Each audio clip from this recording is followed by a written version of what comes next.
Om Ajnanatimirandhasya Jnananjanashalakaya Chakshurunmilitam Yena Tasmai Shri Gurave Namaha Namo Om Vishnupadaya Krishna Preshtaya Bhutale Srimate Bhaktivedanta Swamin Iti Namine Namaste Saraswate Deve Gauravani Pracharine Nirvishesha Shunyavadi Pashyatya Deshatarine Jai Shri Krishna Chaitanya Prabhu Nityananda Shri Advaita Gadadhar Srivasadi Gaura Bhakta Vrinda Hare Krishna Krishna Krishna Hare Hare Hare Rama Rama Rama Hare Hare.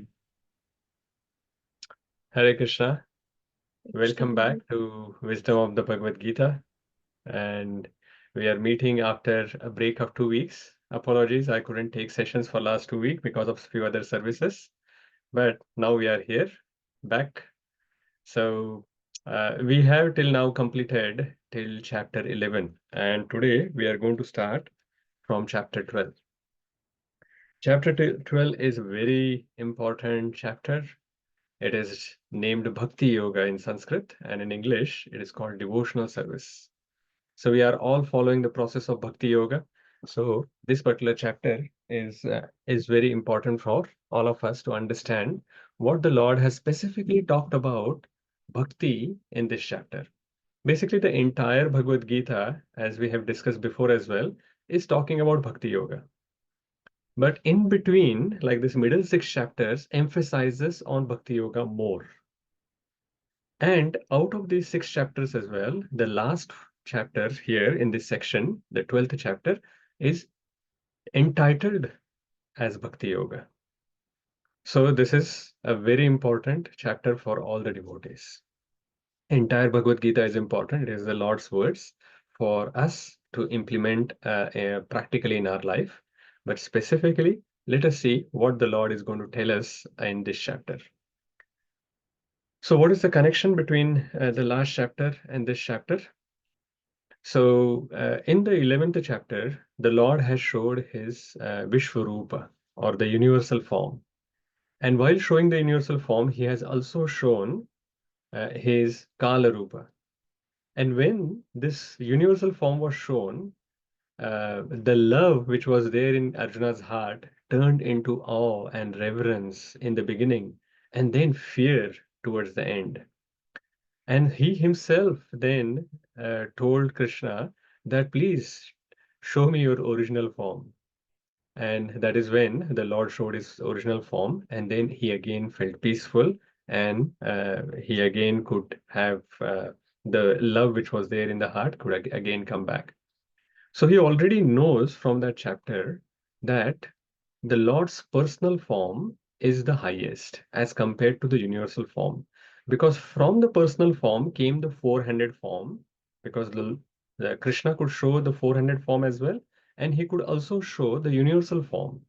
So the original form is the two-handed form. From that came the four-handed form as well as the universal form. So he knows that the personal form is the highest. But then he started thinking, okay, personal form is the highest, but what about the devotees? So the devotees of the personal form, like the practitioners who are actually worshipping the personal form, are they the highest and the best? Or the devotees who are somehow or the other worshipping the Supreme Lord in the impersonal um, form, which is the Brahman, in that is are they better? Because finally, universal form as well, even though there are, you could see that there are hundreds of forms in that, or like unlimited forms, the law Arjuna could see in that universal form. So it is kind of an impersonal form. Because what Krishna has told Arjuna, that in the material nature, you can see anything that is glorious, you can think that as an energy of me. So he's finally asking to somehow or the other focus on some energy, and everywhere you can see Krishna.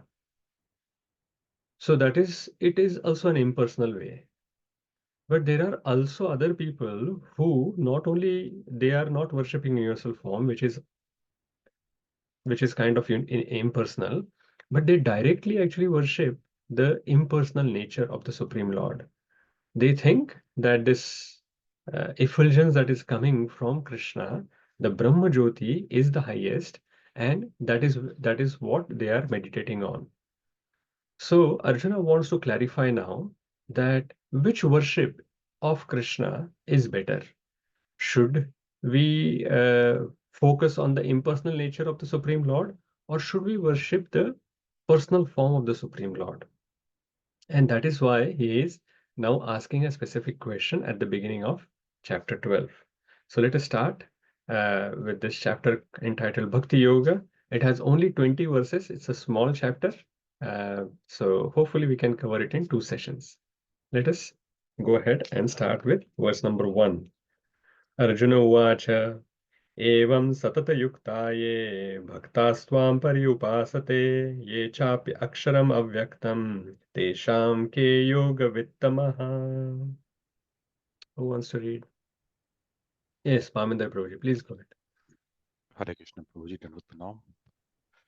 Arjuna inquired, which are considered to be more perfect, those who are always properly engaged in your devotional service, or those who worship the impersonal Brahman, the unmanifested? Hare Krishna Prabhuji. Hare Krishna.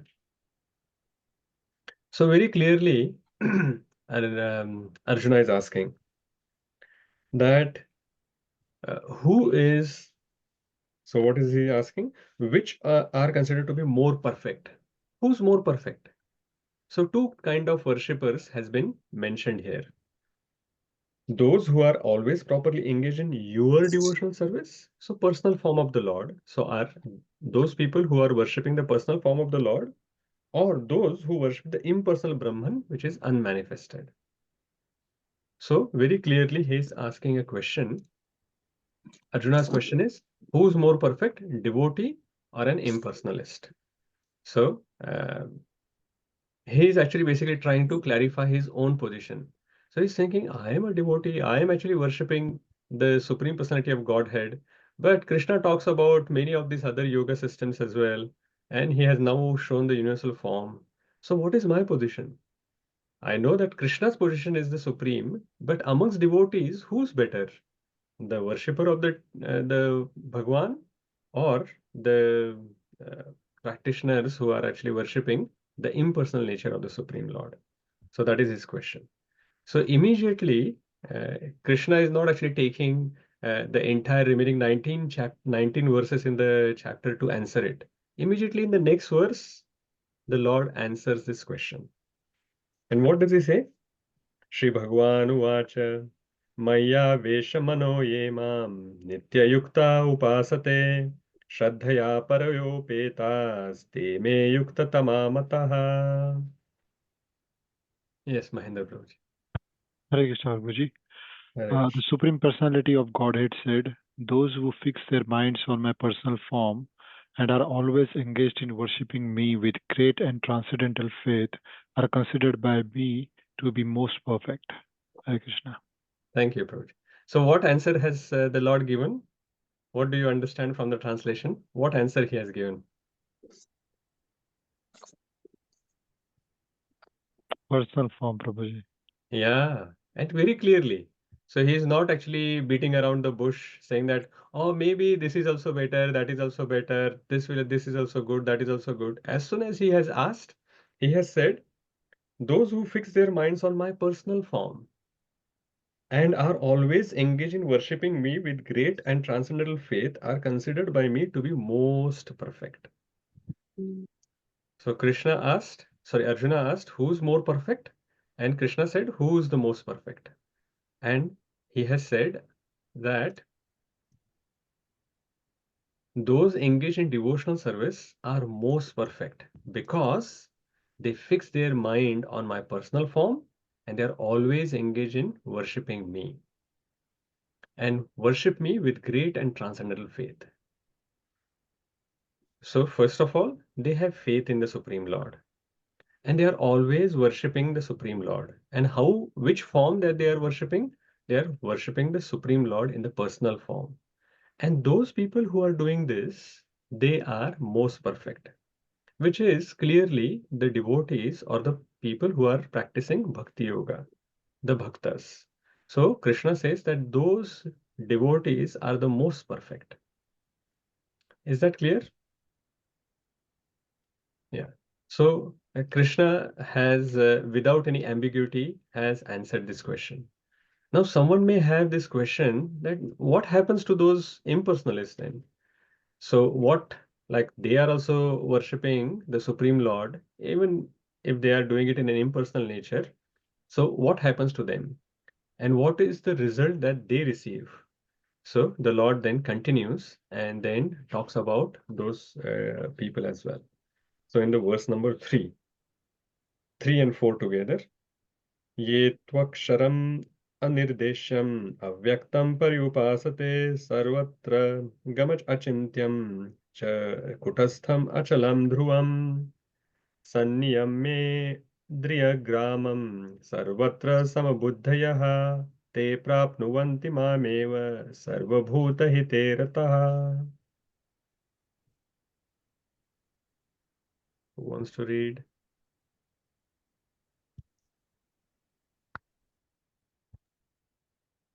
Okay.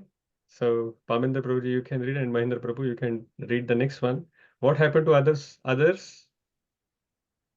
Okay, the next one can be read by Sudharma Prabhu and Sudharma Mataji. Okay, Pamendra Prabhuji, please go ahead. Hare Krishna Prabhuji.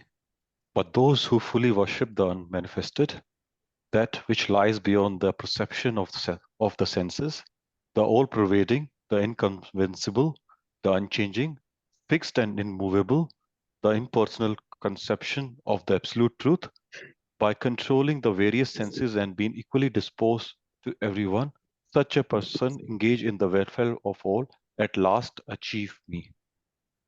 Thank you, Prabhuji. So here in these two verses, first the Lord explains the nature of that impersonal Brahman. So what are the characteristics of that impersonal conception of the absolute truth? So first of all, it is unmanifested. So it is not manifested. There is no form for it. It is unmanifested.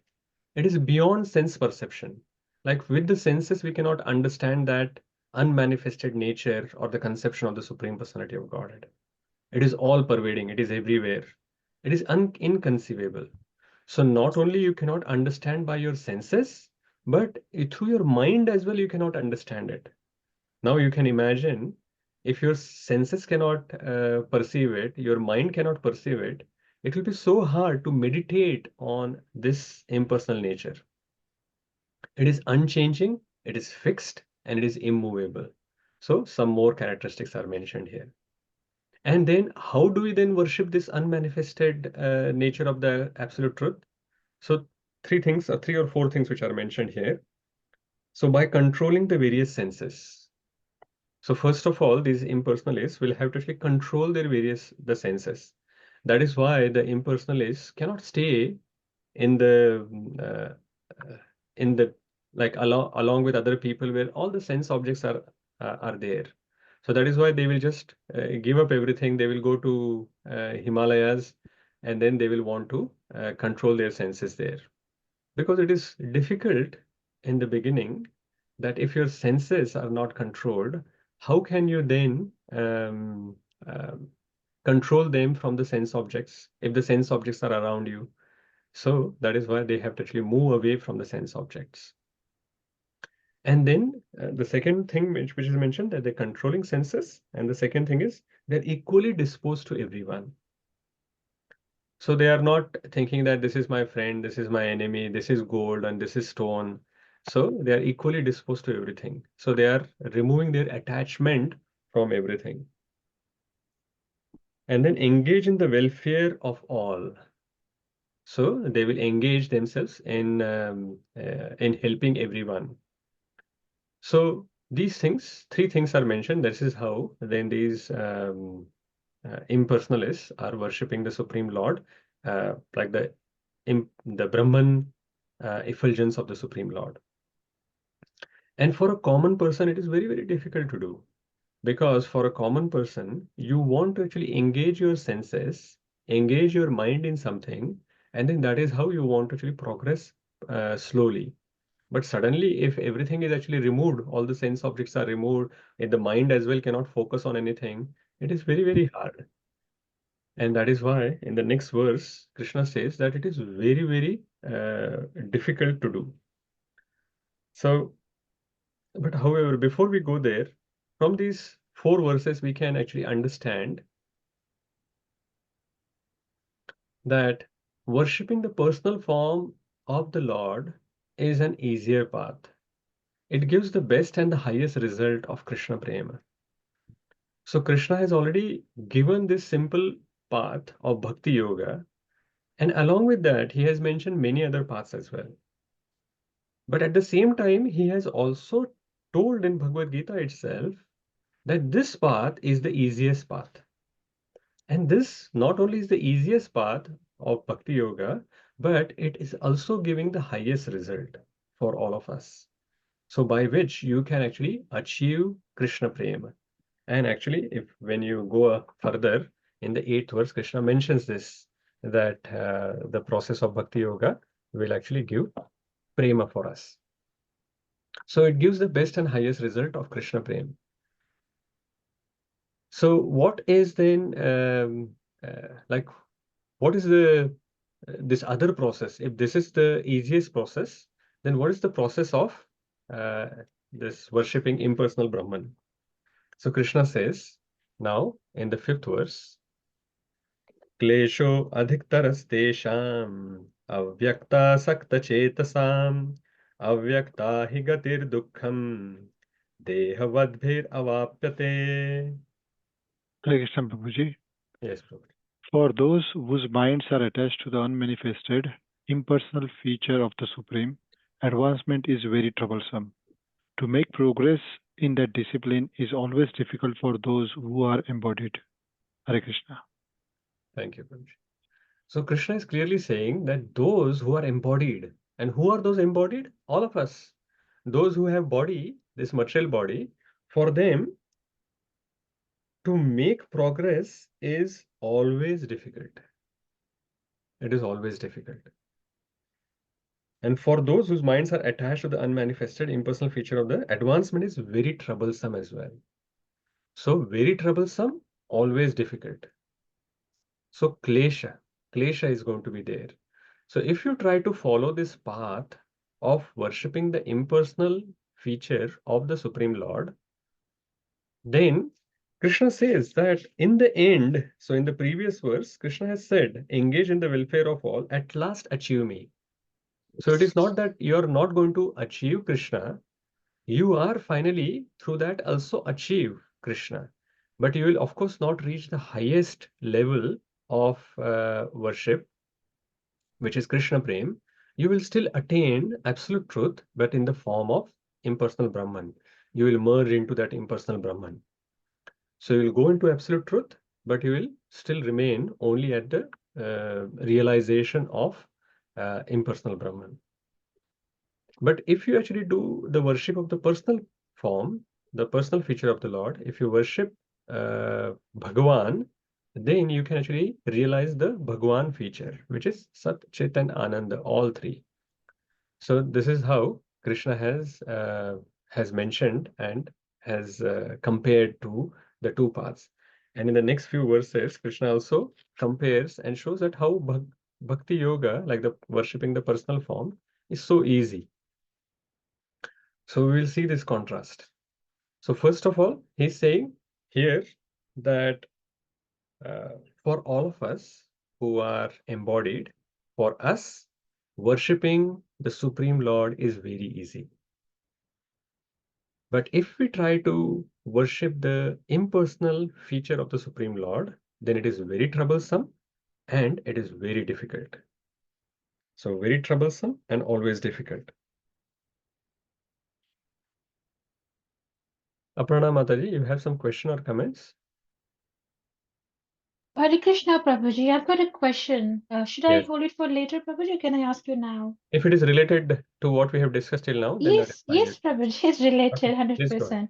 So, Yeah. Prabhuji, achieving Krishna, you just mentioned in this translation and explanation. So, achieving Krishna is only possible after we leave this embodiment, like, or is it possible while we are in this body as well? Because Krishna says that the one who worship impersonal form of the Supreme Lord, they eventually they finally achieve Krishna. So achieving Krishna, what does it mean in this context, Prabhuji?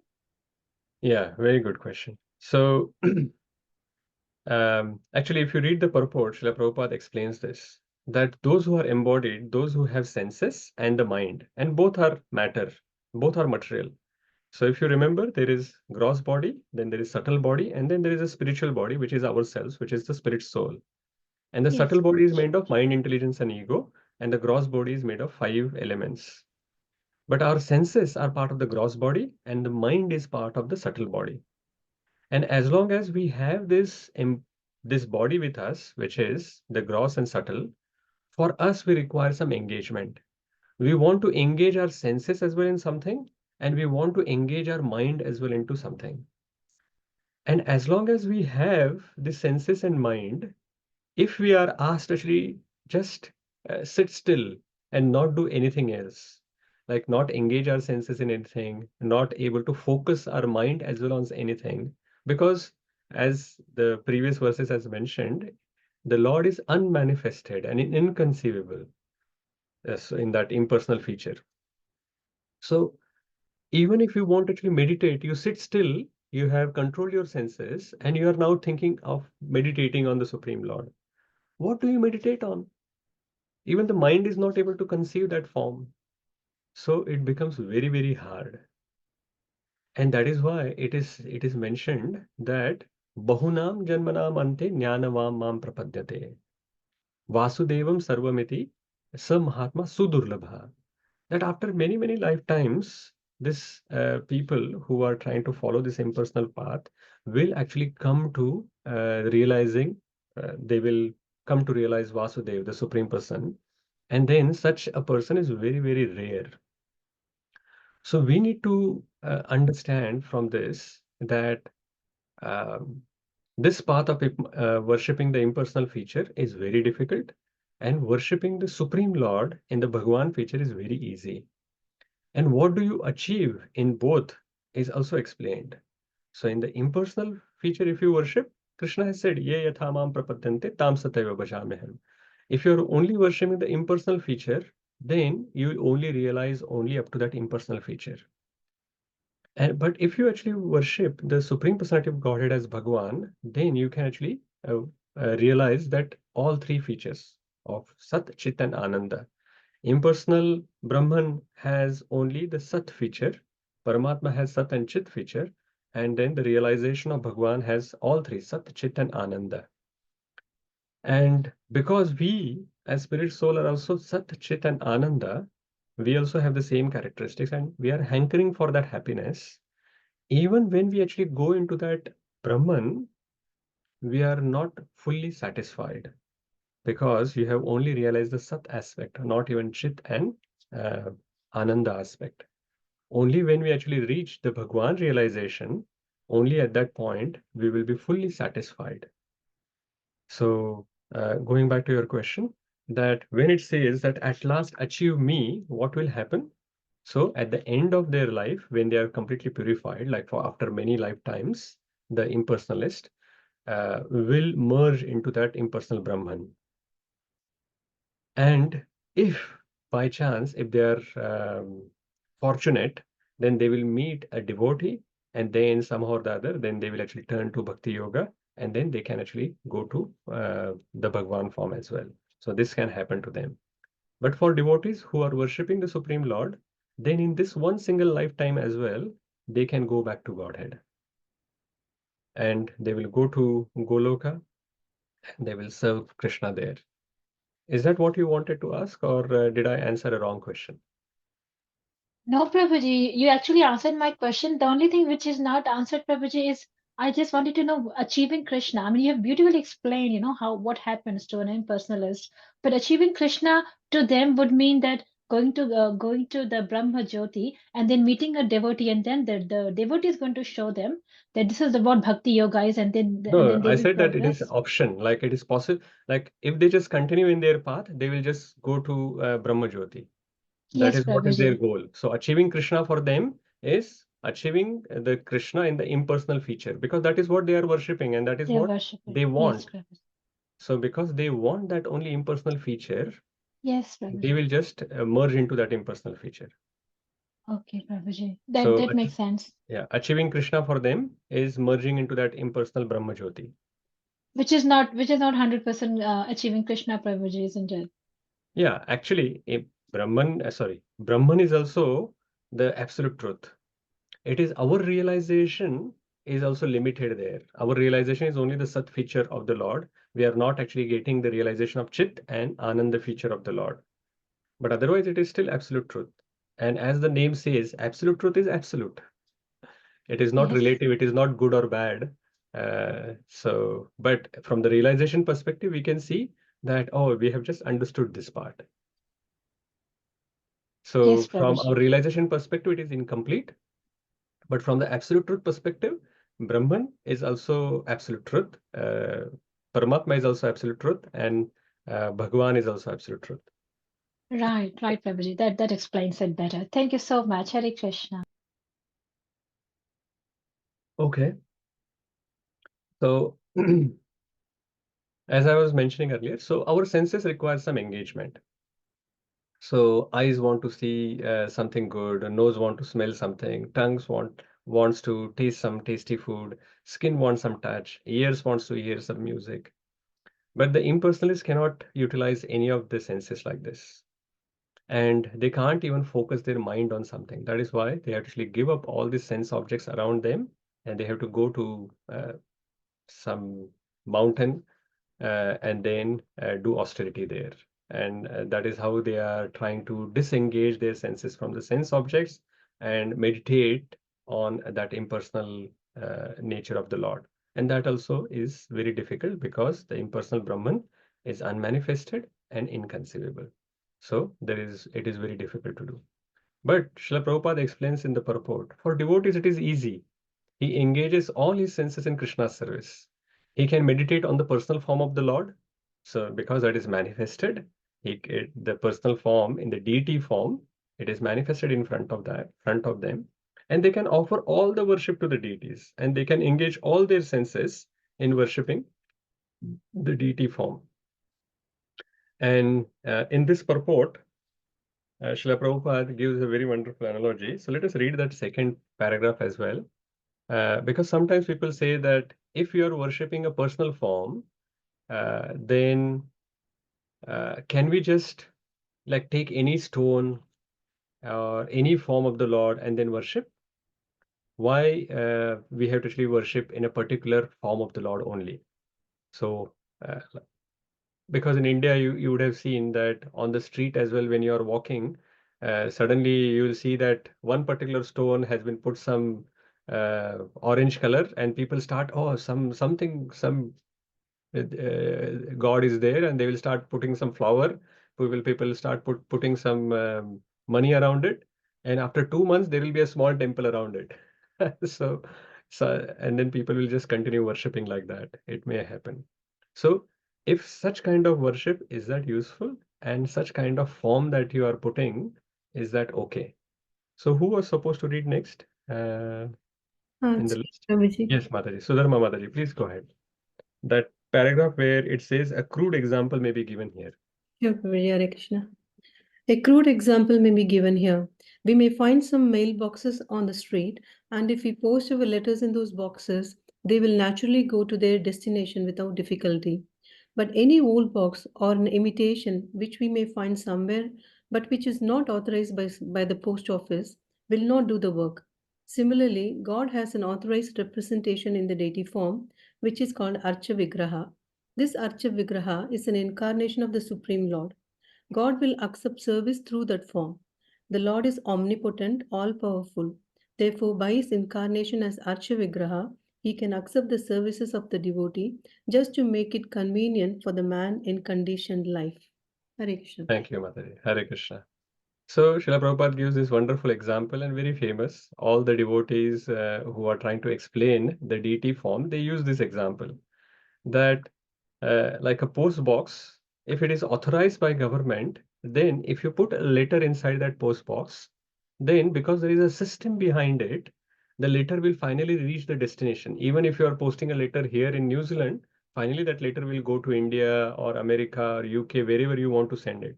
whatever address is mentioned, it will finally reach there. But if someone sees that, oh, you put this letter into this red box or whatever, colored box here, and then it reaches the destination, you just create a small box of that color and put a letter inside. And you wait for 2 months and see that, oh, letter is still inside. It has not moved. Why that happens is because that box is not authorized. There is no system behind it. And that is why the letter doesn't reach. Similarly, the service, if it is offered to an authorized form of the Supreme Lord, which is Arsha Vigraha, only then the service that you are offering will actually reach the Supreme Personality of Godhead. If you just put some unauthorized form of the Lord there, then whatever service you are offering will not reach the Lord. And this is where the authorized representation of the deity is required. So when you are worshipping at home or at the temple, the devotees of the Lord, the pure devotees of the Lord, they can actually tell us what kind of form of the Supreme Lord needs to be worshipped. And then based on their description, which is given in the scriptures, the deities are made, and with the particular material that the deities are made, and then they will also teach us how to worship the deities at our home. And if we actually follow that process, like the proper form, proper process of worship, then that service will reach the Supreme Lord. So that is how it needs to be done. If you do not, if our worshipable form is unauthorized, or our process of worship is not proper, then it will not reach the Supreme Lord. And Srila Prabhupada clearly mentions here very wonderfully that the God will accept service through this form. So that means the deity form is the incarnation of the Supreme Lord for the purpose of accepting our service. So the deity form, Krishna specifically appears at our home or at the temple for one single purpose. He is omnipotent. So he is just through the material form which is there because it is made from the matter. Krishna is all spiritual, but he is actually appearing in front of us using the matter, using the material energy. And through that form, Krishna is actually absorbing the service that we are offering to him. So this is how the process of deity worship work. So he will accept the service, what we can offer the service, he will absorb the service, and he will then give the mercy through the deities. Is that clear? Mahendra Prabhu, you have some question? Yeah, Prabhuji, one quick question. Yeah. Just, in terms of this prana pratishtha, is it like something related to this, like any form of deity?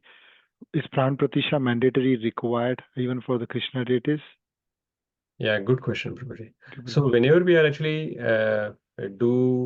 we have a temple, and in the temple we are worshipping the deities, then the prana pratishtha, or the installation ceremony of the deities, is done, where a pure devotee, after installing the deities, they are worshipping the Lord and praying to the Lord that the Lordships directly appear into that deity form. So that is called prana pratishtha. So it is on the request of a devotee, the Lord will appear. Just like Chaitanya Mahaprabhu appeared 500 years ago on the request of Advaita Acharya. So Advaita Acharya said that actually Advaita Acharya is also incarnation of the Supreme Lord, but he has taken the mood of a servant. So he said that in this Kali Yuga, there are so many problems happening, and only the Supreme Lord, if he comes directly here, only then the world will be liberated and they can progress. So that is when he called the Supreme Lord, and Chaitanya Mahaprabhu appeared. So just like there in that situation happened, that the devotee is calling the Supreme Lord and the Lord appeared. Similarly, in the deity Prana Pratishtha, what happens is a pure devotee of the Lord requests the Supreme Lord to appear in that deity form, and that is called Prana Pratishtha. So it needs to be done, Prabhuji. So that is how the devotee is requesting the Lord to come, and then the Lord appears. And that is generally done at the temples. At the home worship, the prana pratishtha is not mandatory.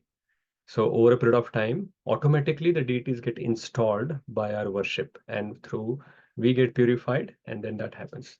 But of course, at the home as well, generally then the devotees request their spiritual masters to do some abhishek or do some installation, kirtan or lecture like that, and through that, then they officially start worshipping the deity. So they officially request the deities to come there at their home and through their spiritual master, and then they start worshipping them. Thank you, Prabhuji. Okay, fine. Okay, so what we were discussing, mailboxes, yes.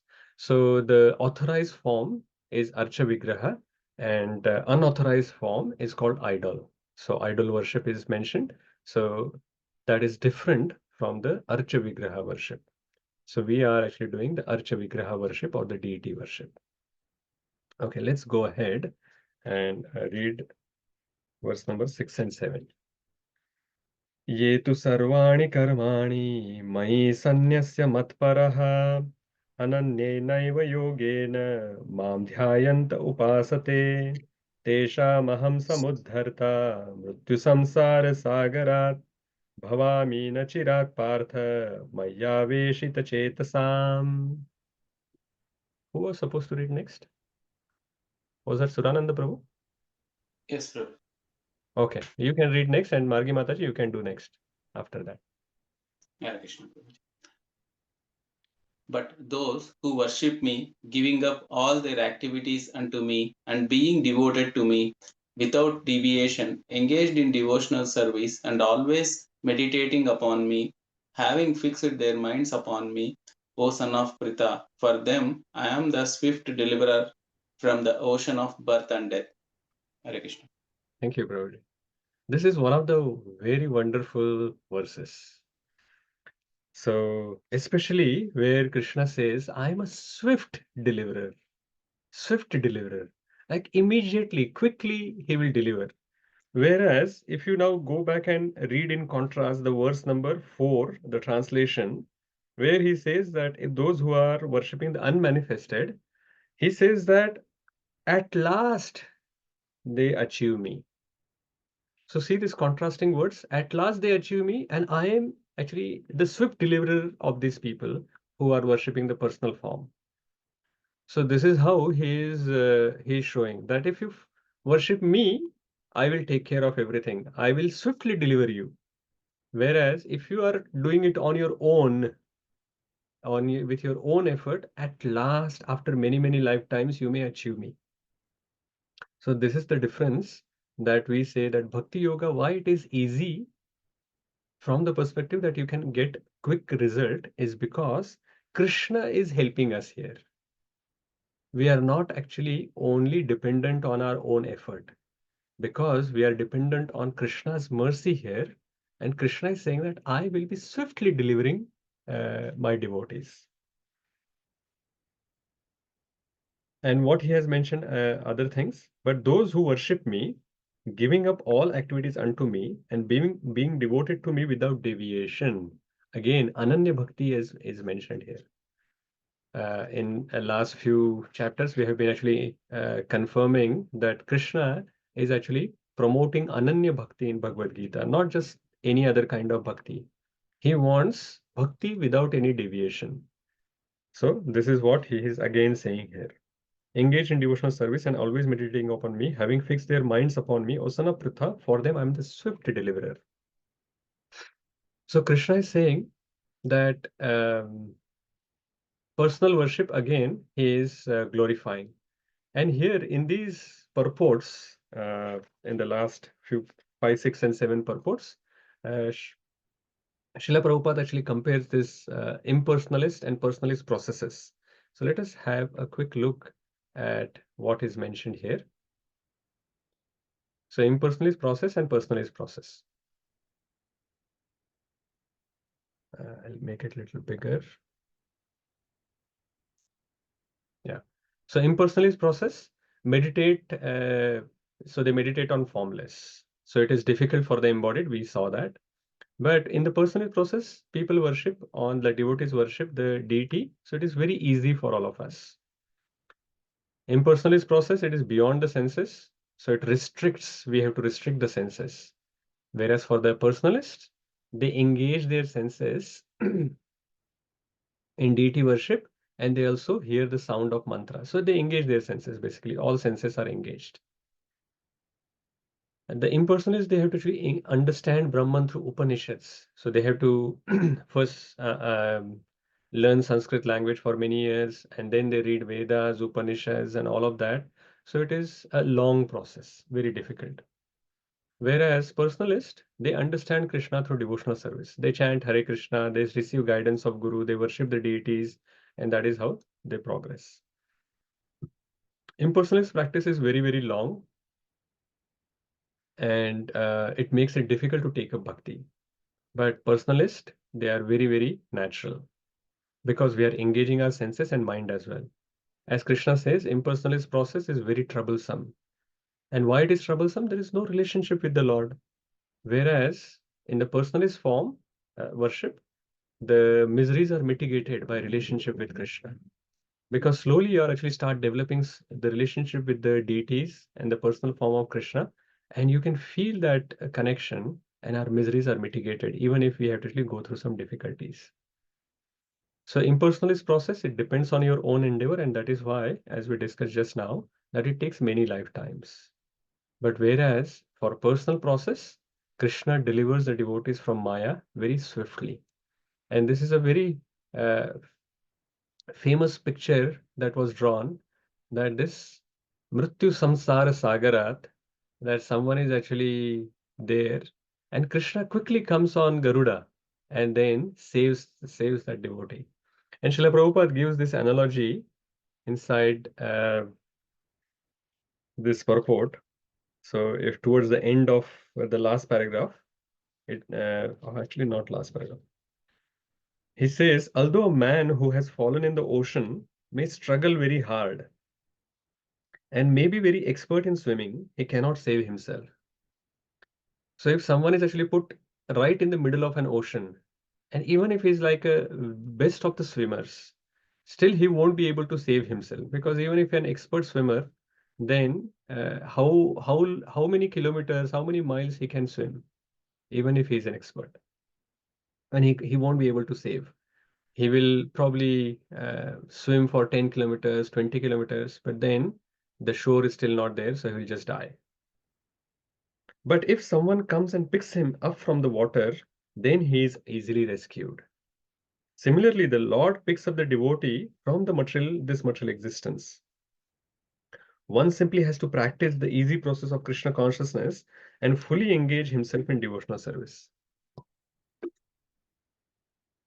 So this is the benefit, that Krishna swiftly comes on the Garuda and he extends his hand. And the only thing that we have to do is, while swimming, see the Lord has arrived and raise our hand. And then Krishna will just pick us up. And that is why we always say, Hare Krishna, Krishna Krishna, Hare Hare, Hare Rama, Rama Rama, Hare Hare. So always we are raising a hand and we are waiting when Krishna is coming to pick us up. So that is why we are raising our hands. That Krishna has actually told us that he is going to come. See here.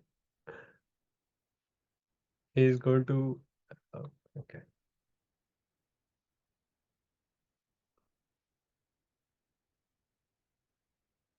Why is it not going back? Okay.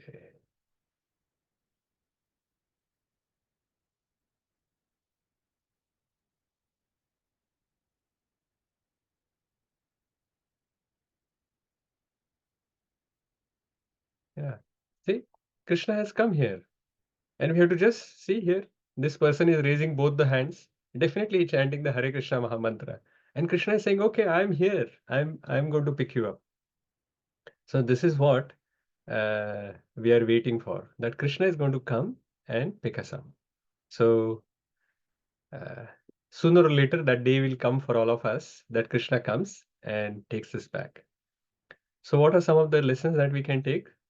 The practical lessons. The path of bhakti is easier. We said earlier that the path of bhakti is easier. But why it is easier is because Lord Krishna himself delivers the devotees swiftly. So this is the important part. That bhakti path is easier because Lord Krishna is eager to deliver the devotees very swiftly. Plus, the other practical thing that we learned from the purport was deity or the Archa Vigraha is an incarnation of the Lord for accepting our service to Him. So when deities are there at our home, we can understand that they are incarnation of the Supreme Lord and they are accepting our service.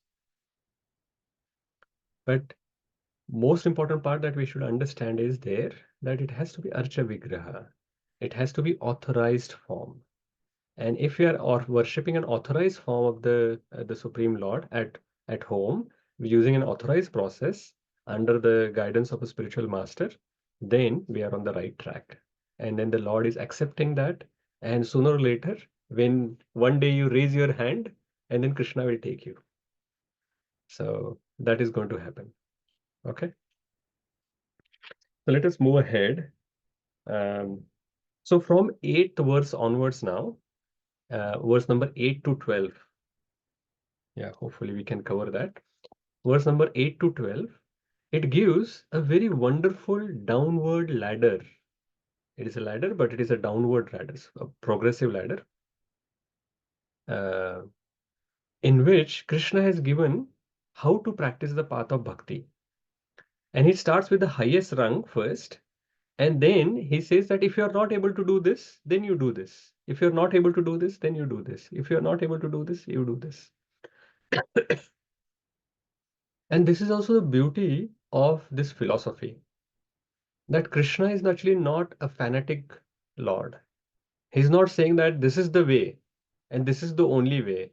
And if you cannot do this, then you are ruined. You are going to go to hell for eternity. So that is not how Krishna is propagating his message. He's giving multiple options to us. And he's saying that depending on your level, you choose something. And whatever you choose in the paths in the list that I am giving, you are going to make slowly some progress. But at the same time, he is giving us the goal to which we have to reach.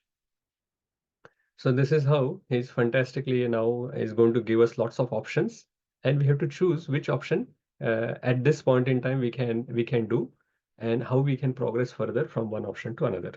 So it's a progressive stages of devotion which are mentioned. So let us start with the highest level, which is in 12.8 in the Bhakti ladder. मय्येव मन आधस्त्व मयि बुद्धिं निवेशय निवसिष्यसि मय्येव अत ऊर्ध्वं न संशयः. Hare Krishna. Yes, Just fix your mind upon me, the Supreme Personality of Godhead, and engage all your intelligence in me. Thus, you will live in me always without a doubt. thank you, Mataji. And Gita Jayanti Mataji, you can read the next verse. Okay. So here, yeah. So here the highest level of devotional service is mentioned. And what is that highest level? That the mind and intelligence both are engaged in or fixed in Krishna. So mind and intelligence both are fixed on Krishna. It's a level of prema bhakti. Why it is prema bhakti? So Krishna is saying, just fix your mind upon me, the Supreme Personality of God, and engage all your intelligence in me. Thus you will live in me always without a doubt.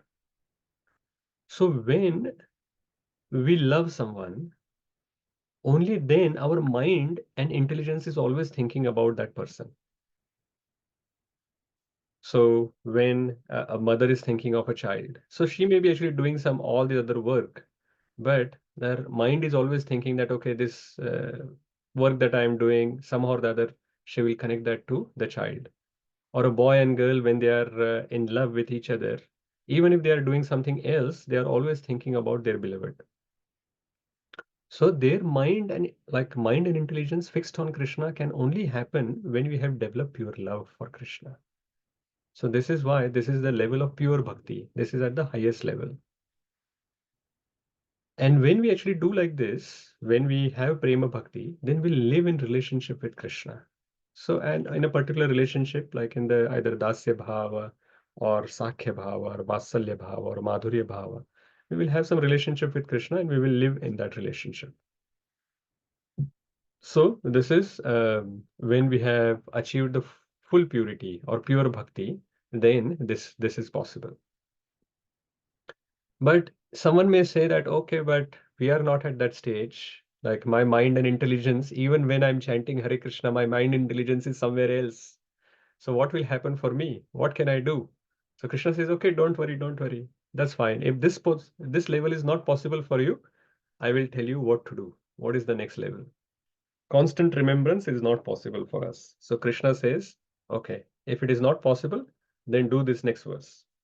अथ चित्तं समाधातुं न शक्नोषि मयि स्थिरम् अभ्यासयोगेन ततो मामिच्छाप्तुं Dhananjay. My dear Arjun, a winner of wealth, if you cannot fix your mind upon me without deviation, then follow the regulative principles of Bhakti Yoga. In this way, develop a desire to attain me. Thank you. Thank you, Mother. So Krishna has said that if this mind and intelligence fixing on Krishna always is not possible, then do regulative principles for bhakti. Basically, sadhana bhakti process, which most of us are trying to do, the sadhana bhakti. We are following the rules and regulations given in the scriptures, and by which we are trying to develop a desire to attain Krishna. So it is like this, we talked about some time ago, the arranged marriage. So in the arranged marriage, the love is not there in the initially. So the husband and wife, they are actually trying to serve each other. And through that service, through that sadhana, then slowly, slowly they develop the love. So we develop the desire to attain Krishna by doing sadhana bhakti. And slowly through purification, then our mind and intelligence will slowly start getting fixed on Krishna. And it may happen one mantra at a time in the 16 rounds of Hare Krishna Mahamantra chanting. Maybe just one mantra, our mind and intelligence is fixed. But over a period of time, for 2 mantras, it will happen. Over a time, for 100 mantras, and then 16 rounds. And then we will go beyond 16 rounds, and always we will remember Krishna and we will never forget Krishna. So slowly we will get to that situation. So that is what the process has been given, that of the sadhana bhakti. Let us read. Srila Prabhupada actually mentions very nicely.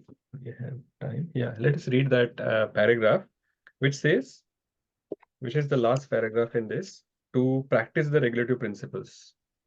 Who wants to read that? To practice the regulative principles? Yes, Vidushi Mataji, you can go ahead and read it. To practice the regulated principles of Bhakti Yoga, one should, under the guidance of an expert spiritual master, follow certain principles. One should rise early in the morning, take bath, enter the temple, and offer prayers and chant Hare Krishna. Then collect flowers to offer to the deity, cook foodstuffs to offer to the deity, take prasadam, and so on. There are various rules and regulations which one should follow. And one should constantly hear Bhagavad Gita and Srimad Bhagavatam from pure devotees. This practice can help anyone rise to the level of love of God, and then he is pure, and then he is sure of his progress into the spiritual kingdom of God. This practice of Bhakti Yoga under the rules and regulations with the direction of a spiritual master will surely bring one to the stage of love of God. Thank you, Mother. So here Srila Prabhupada has given how to practically do this sadhana bhakti. And very simple words, simple way that he has mentioned, that first of all, we have to actually accept a spiritual master under the guidance of a spiritual master. Then you can follow all this process, that you chant Hare Krishna, you worship the deities, you read the scriptures, uh, you visit the holy dham, you offer bhoga, you eat prasadam. All of these rules and regulations that we have heard so many times of Bhakti Yoga, and they are very simple to do in our day-to-day life. While actually working outside, we go for work as well, and still we are able to follow this process. So we don't have to actually go to Himalaya as the impersonalist may have to do, because he wants to actually keep his senses away from the sense objects. We are also trying to follow rules and regulations, but at the same time, we are still engaging our senses in Krishna's service. So that is why it is easy for all of us. So this sadhana bhakti process, if we are doing it properly under the guidance of the spiritual master, then Srila Prabhupada says that we will slowly develop the love for Krishna, which is this highest stage, which is mentioned in 12.8. So slowly from this 12.9, we will reach 12.8. But what if we are not even able to do this abhyasa or this practice or sadhana, which is mentioned in this 12.9 verse? Krishna says, okay, if you can't do this as well, fine, I'll give you another process. So 12.10. Abhyase appi samurthosi madkarma paramo bhava madartham api karmani kurvan siddhim avapsasi. Yeah, Mahendra Prabhu. And then Ramakrishna Prabhu, you can do the next one. Hare Krishna Prabhuji. If you cannot practice the regulations of Bhakti Yoga, then just try to work for me, because by working for me, you will come to the perfect stage. Hare Krishna. Thank you, Manasvi. So somehow or the other you were still blurred, and I thought, oh, Mahendra Prabhu's voice, how did it change? Okay, so Krishna has said that now if you cannot practice the regulations of bhakti, so this abhyasa yoga or sadhana bhakti is not possible for you. If these rules and regulations are not possible, then Krishna says, then just try to work for me. So now he's talking about seva. If you cannot do sadhana bhakti, then at least do some seva, work for me, so do some service for me. And by doing that service, you will come to the stage of devotional service slowly. And Srila Prabhupada actually breaks down this 12.10 level into further two levels. One is directly doing some service for Krishna. So that is direct service. If that is also not possible for someone, then you can actually do some other work that you want to do and give the result to Krishna, at least some portion of the result to Krishna that you can give. So it goes to Karma Yoga now. So highest is Prema Bhakti, mind and intelligence fixed on Krishna. If you cannot do that, do Sadhana Bhakti. If you cannot even do that, then do some service to Krishna. If you cannot do the direct service, then do some work and give the result to Krishna. And then this is how we will make progress. But if you cannot even do this, you cannot even do seva for Krishna, or you cannot even give some result of your activity to Krishna. Krishna says, nothing to worry. You can still make some progress. And then we go to the 11th verse. Athaitad apyashaktosi kartum madyogamashritah sarva karma phalatyagam tata kuru yatatmavan. Hare Krishna Prabhuji. Hare Translation. If, however, you are unable to work in this consciousness of me, then try to act giving up all results of your work and try to be self-situated. Hare Krishna. Thank you, Prabhuji. So here Krishna is giving a completely different idea. He's saying that if you cannot give it to me, then at least give up the result for some good cause. So some people are not able to give it to Krishna. And you will find so many people. If you ask for donation, they will say that, oh, if I want to actually give it to some anath ashram or some orphanage or some hospital or some other good cause, but they are not able to somehow or the other give it to Krishna or the purpose of Krishna. So Krishna says, okay, if you are not able to connect to me somehow or the other, at least try to give. And here, there is no yoga yet. So till now, this 12.10, there was some yoga. Yoga means to connect with the Supreme Lord. Even if you are doing even a karma yoga or bhakti yoga, there is some yoga that was there. But if you're just sacrificing the fruit for some other good cause, it is just a pious activity. But Krishna is saying that at least you should do that. Even if you're not able to offer any result or your work or your mind and intelligence to me, at least you should try to understand that you should not be completely self-centered and utilize all your results for your own self. You should try to understand that there is some society around us, and I can actually give a part of my results for benefit of others. So at least you have started thinking more than yourself.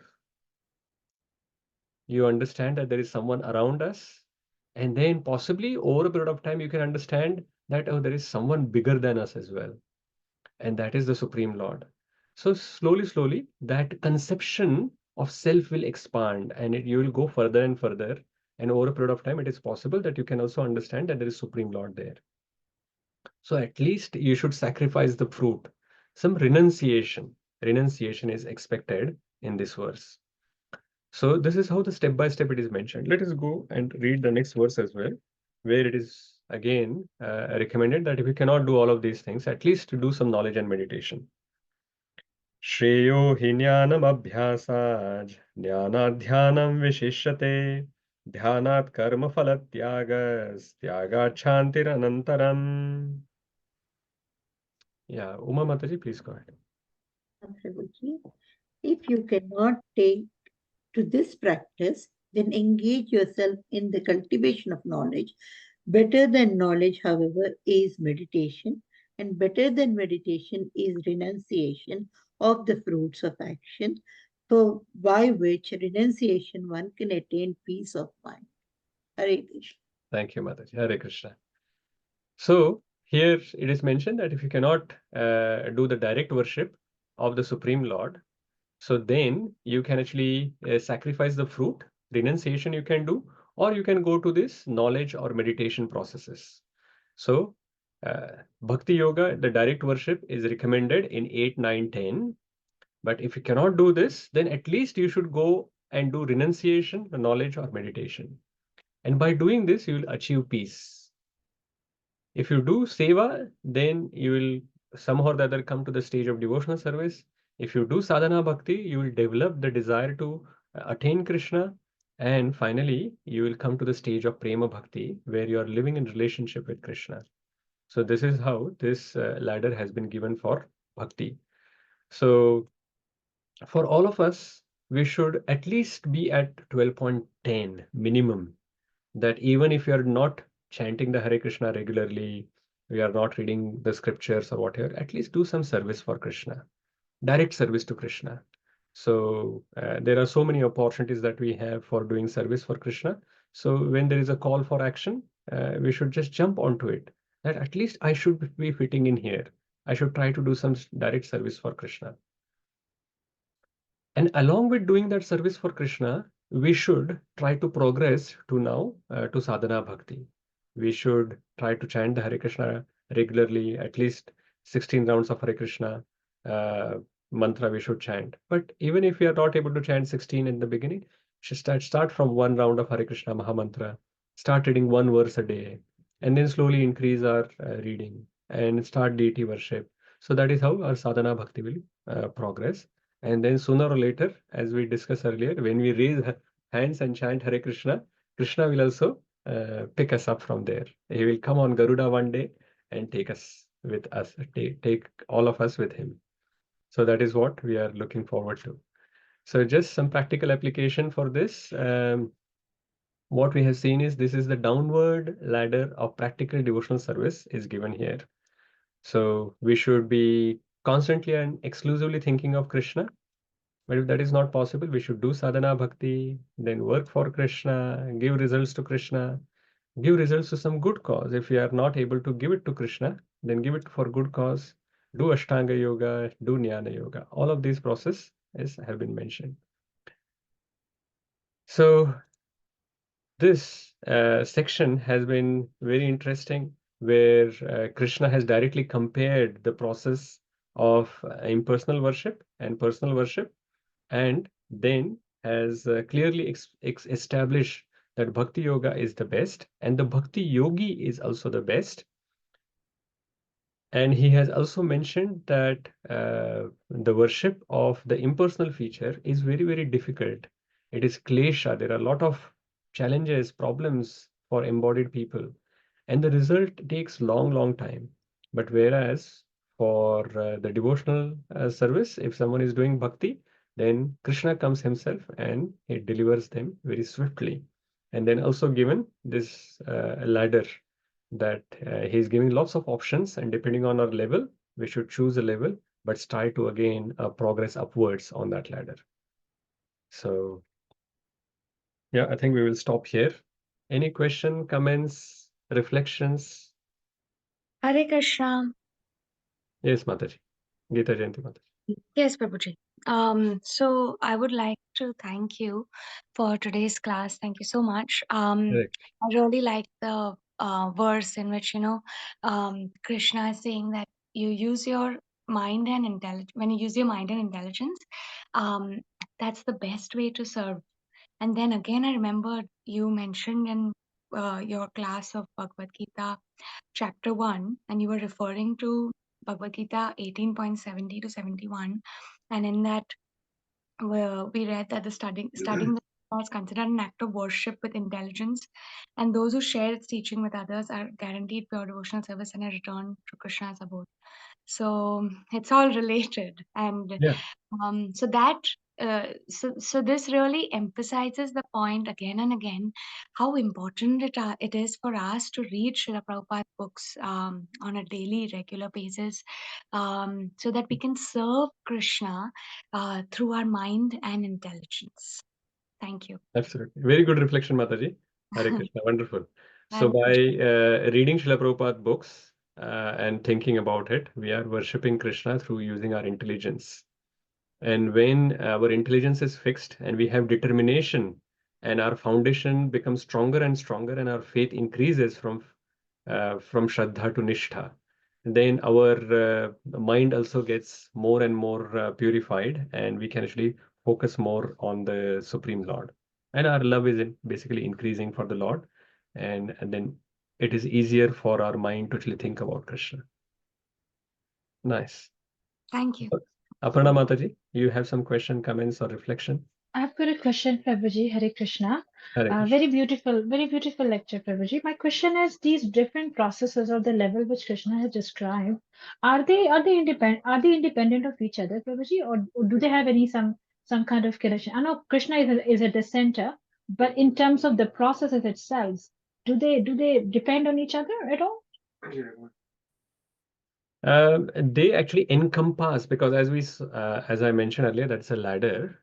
So the higher the ladder you go, so automatically the all other things below that is already covered in that. For example, when you reached the first floor, you have already been to ground floor, and you have reached the fifth floor. You have already been to fourth floor, third floor, to second floor, first floor, and ground floor as well.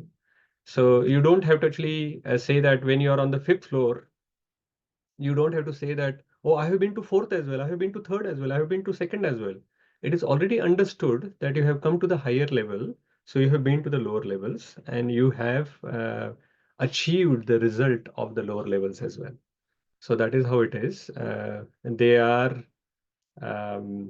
like, as the higher you go, they are including the lower levels as well. But automatic, for example, the third level that we saw was seva, and the second level was sadhana bhakti, and the topmost was prema bhakti. So it is not that they are independent. For example, prema bhakti doesn't mean that you don't have to do now seva or sadhana. You are still doing this worship of the Supreme Lord. You are still serving the Supreme Lord, but it is out of love that you are doing.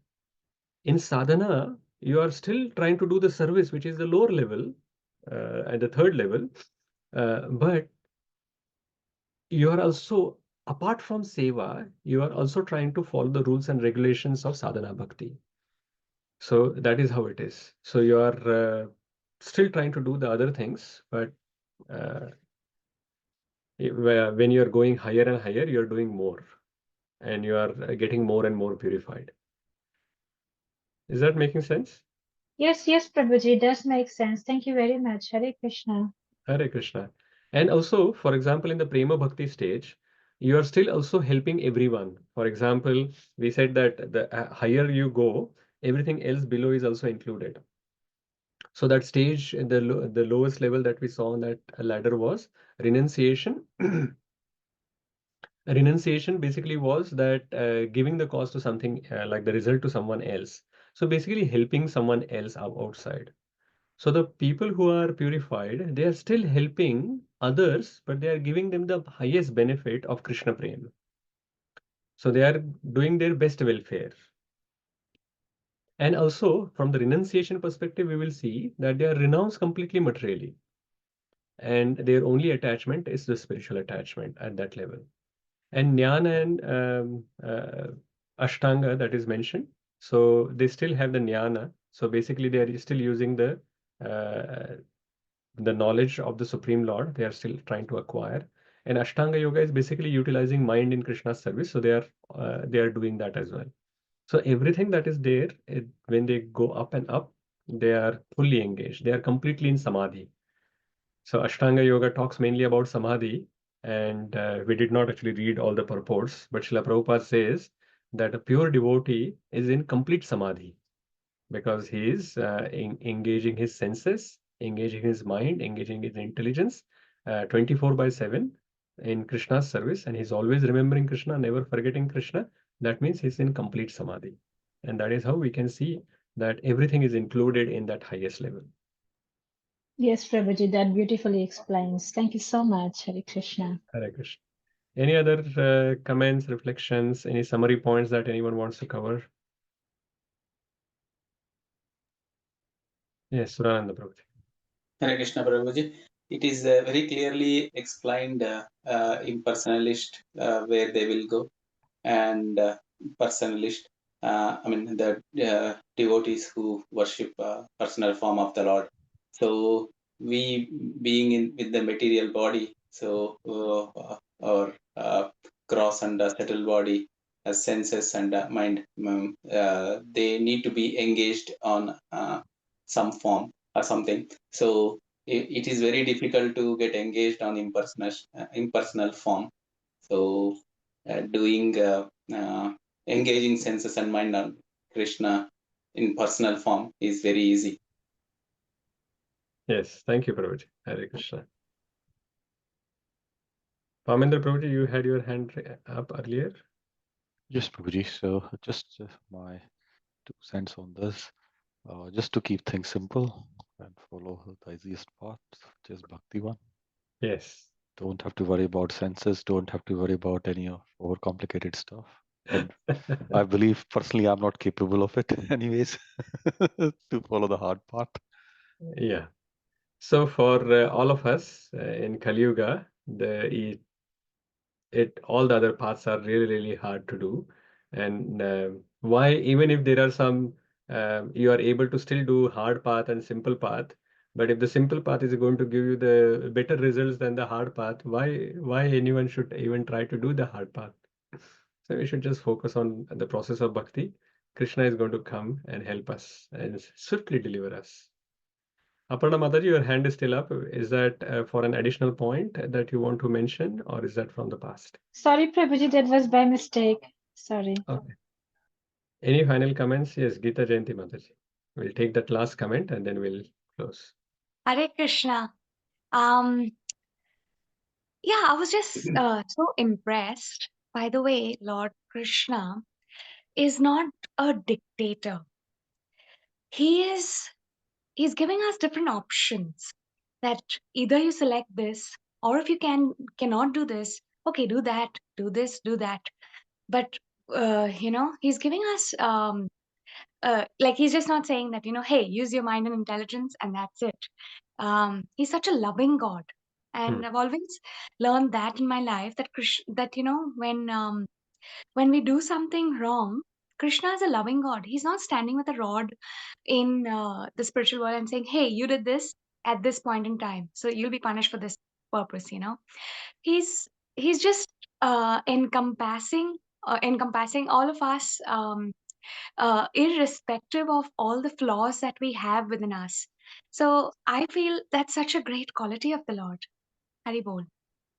Yeah, absolutely, Mataji. Thank you very much. I think that was a wonderful point to close on, especially this Bhakti Yoga chapter that we are doing. So let us continue on this next week, and hopefully in the remaining section, we will understand what qualities that we have to develop so that we become dear to the Lord. So Krishna has given the qualities that he likes in the devotees in the remaining verses that we are going to see in the next session. So till then we will meditate on what we have understood today and try to implement the practical application that we have discussed. Hare Krishna. Srila Prabhupada ki jai. Jai. Bhagavad Gita ki jai. Jai. Hare Krishna. Hare